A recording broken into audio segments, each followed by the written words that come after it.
Hello, good day and welcome. I'll be answering NECO 2019 Biology Past Question 50.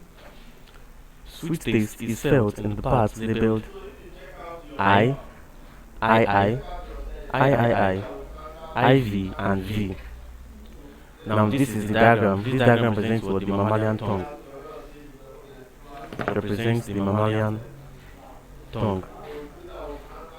Now, this mammalian tongue is responsible for the special sense of taste.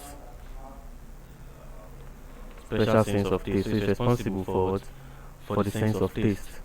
And each segment of this tongue is what is specialized for a particular taste.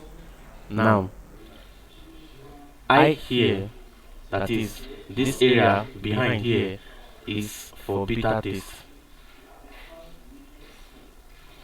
Then II, that is close to the side, close to the back, is for sour taste.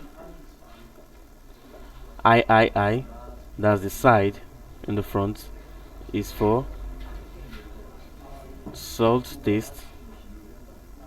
And then the tip of the tongue here, which is in front here, IV, is for sweet taste. So therefore the answer to this question is option D, IV.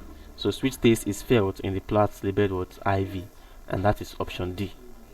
Thank you and God bless you. Ensure to subscribe to the channel for more videos and past questions.